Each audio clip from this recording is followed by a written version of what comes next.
You ask, I answer. Okay, so this request came from that video titled Command Fear, or Learn How to Command the Spirit of Fear. Okay, and the request is surrounding the topic of the spirit of rejection. All right, so let's jump right into it. The way that this is worded, the spirit of rejection. So if you're saying the spirit of rejection, my assumption is this is an ongoing thing, or it's an ongoing problem that you are being faced with. And if this is indeed an ongoing thing, you constantly being rejected, I can tell you right now that it's possibly one of three things that's happening. You are either embodying the identity of rejection, or you're not learning your life lessons, or you're not following your internal personal blueprint. So when you look at rejection, rejection is basically two things that are repelling each other because they are not on the same frequency, not on the same timeline, or they just don't, there's no reason for them to come together. This is why they say that rejection is protection, because when something is being rejected from you, 9 times out of 10, it's something that is unnecessary for you to have an experience with, or it's something that's going to cause you harm, or it's something that's going to take you away from your truest desires.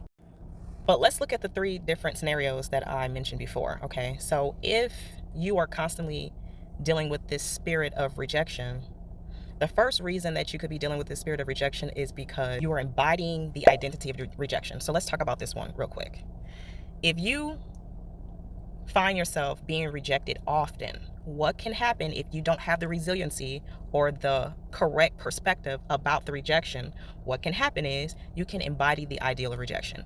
And what this looks like is expecting to be rejected before anything happens, expecting for things to go wrong, expecting to not get what it is that you want, expecting for that person to ignore you, it's an expectation that you have taken on, no matter the situation, no matter who's involved. You already think in your mind that it's not going to happen. That is what it means to embody the spirit of rejection. And when you embody the spirit of rejection, you're literally co-creating with the universe, and you're letting the universe know, this is how I want to experience my life. I am in expectation that anything that I go after is not going to go right for me. Anything that I want, I'm not going to get. And because you are so powerful, and the universe has to yield you whatever you expect or whatever you're asking for, every experience that you run into yields you the outcome that you are expecting, which is to be rejected. If this is the case for you, the way that you fix this is by expecting it to work. Now, because you've already trained your mind to expect the worst, it's going to take a little time for you to get out of that, for your body and your spirit to follow the new programming that you are trying to get to. But here are a few reprogramming statements to help you out.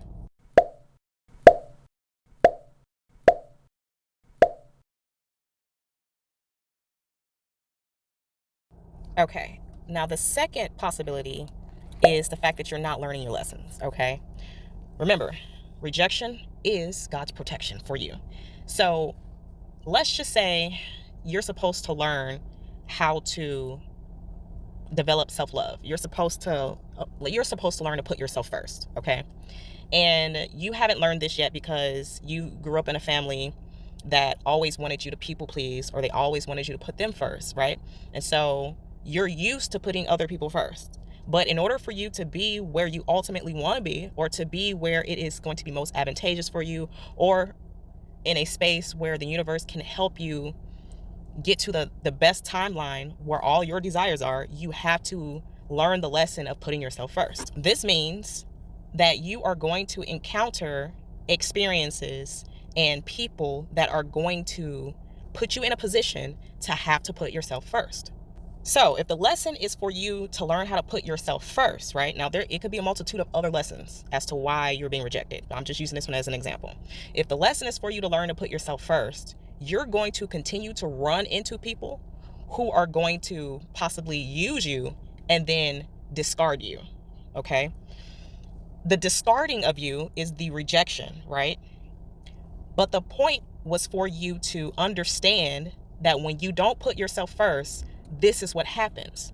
And the outcome or the result of being rejected is painful, right? Humans learn through pain a lot of the times. So with pain being a tool and a mechanism to help humans to learn, rejection hurts. So you're constantly being put in situations where people are going to use you and then discard you. If this is the reason why you're experiencing rejection all the time, it's because you haven't learned a lesson. All you have to do is learn to put yourself first.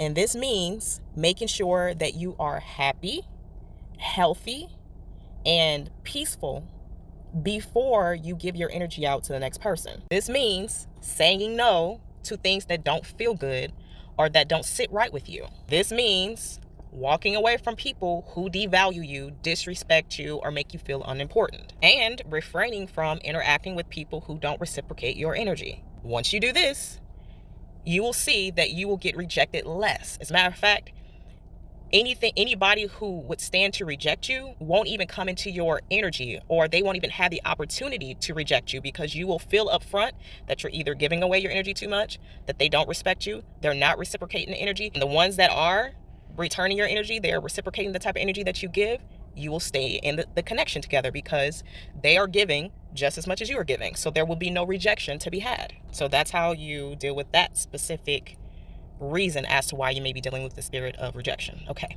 And then the last reason why you may be dealing with the spirit of rejection is because you're not following your own personal blueprint. Okay. As a collective, every individual person has a part to play in this grand scheme of things that we call life.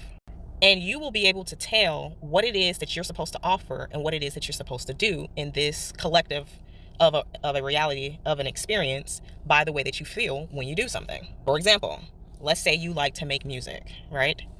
If making music makes you feel good, then that is something that you're supposed to do. That is something that is in your internal blueprint, because the indication of something that you are supposed to do will be led by the desire that you have to do it. Sometimes you will have a desire to do a particular thing that you're not supposed to do forever, but it will lead you to an experience in your reality that will allow you to obtain a particular lesson that you may need for a later event. And if you're being led by your desire to do a particular thing that's not supposed to be forever, when that time has that season to finish that thing that you're doing that led you at first by desire, when that thing is over, when that time has passed and when that season has ended, that thing will reject you, or that person will leave you.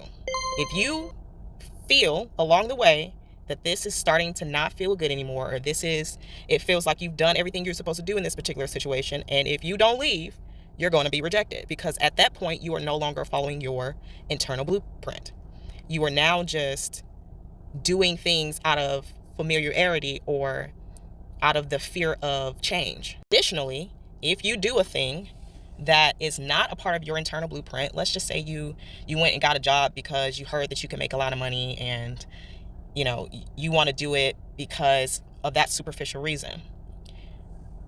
If that is not a part of your internal blueprint, because again, you have a purpose here to fulfill among the collective, and if that's not it, you're going to be rejected. It's going to reject you. It's going to push you out, because the point in the rejection is to realign you to what it is that you're actually supposed to be doing. So if you're constantly experiencing rejection and it's because you're not following your internal blueprint, you will notice that anything that you try won't work. Or if you wore out your welcome with something that was only supposed to be seasonal, you will be rejected there. So if this is your issue, in order to resolve this, all you have to do is make sure that you're listening to your intuition. Make sure you're listening to your body.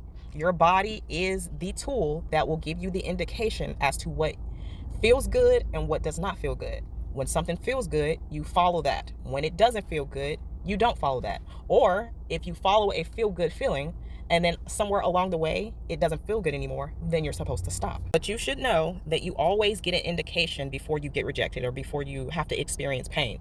The experience of pain only comes to make a bigger highlight of what it is that you're supposed to do, because you are not being able to see it without the pain. So I hope this helps. Please hit that like button and don't forget to subscribe for more. Please don't forget to visit www.GodstyleBilal.com in order to leave me a gift or a tip. I love you very much. Mwah.